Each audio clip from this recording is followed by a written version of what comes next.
Curb Your Enthusiasm Episode 3 begins with Larry at LAX airport after his flight back from Atlanta. Sienna Miller spots Larry and commends him for what he got up to in Atlanta and appears to flirt with him. In the car with Leon, Larry bemoans not being able to make a move on Sienna Miller because of Irma and her mental state. During this conversation, he decides to give a homeless man his bagel, but tells him not to come any closer as he approaches the car, and instead he throws the bagel to him. Later on, Larry and Irma are doing Wordle together when she blurts out the answer when she gets it, which infuriates Larry. Leon walks in and Larry is disgusted when he sees Leon's balls dangling out of the blue athletic shorts he's wearing. Larry leaves the house to head to his neighbor Dwayne Tubman's house, as he's heard he's suffered the loss of his father. Turns out, it's Tubman's father-in-law, which Larry suggests is not as bad, which angers him. The conversation takes an unexpected turn when Tubman suggests he and Larry split the cost to maintain the lemon tree that hangs over into Larry's yard, since he also benefits from the odd lemon from time to time. Larry objects to this and makes his way out of the house. At the golf club, Larry is sitting on a bench and listening in on a private lesson that deaf Oscar winner Troy Kotsur is having. The instructor catches Larry miming a swing and is annoyed he's taking his tips without paying for a proper lesson and is told the bench he's sitting on isn't actually for sitting and is actually just an aesthetic bench. Larry is playing golf with Jeff and Richard Lewis when his much improved swing results in him hitting a golf ball into Troy Kotsur's back. He didn't yell forward to warn him because he didn't think he would hear it.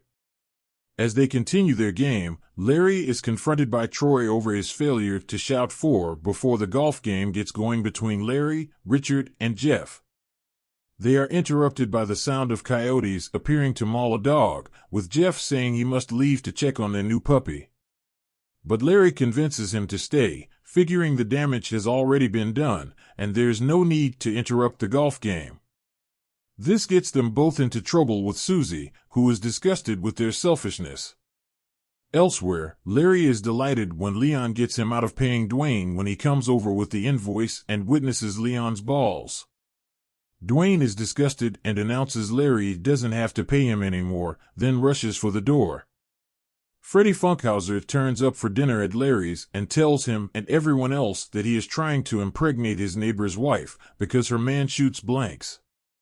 This conversation continues at the golf club when Funkhauser reveals that he needs someone to step in for him on ovulation night as he can't make it, and Leon gladly steps in to help. Larry accidentally hits Troy with a bagel when trying to throw it to another homeless man from his car. Takahashi calls Larry into his office to potentially throw him out of the club for his behavior, but Larry comes up with an idea. He wears Leon's shorts and leans back in the chair and gives Takahashi an eyeful, forcing him to ask him to leave, with no consequences. Job done. The episode ends with Leon having sex with the Funkhauser's neighbor's wife, and she hears the sound of a coyote, but Leon insists they carry on, without interrupting the moment. The episode review. Another instant classic episode of Curb, as the third entry in Season 12 takes Larry back to the familiar surroundings of Los Angeles and a welcome return to the golf club. Some classic lines in this episode will have you howling with laughter and having to rewind because you've missed the next bit of the very clever and intricate plot. Season 12 is going out with a bang.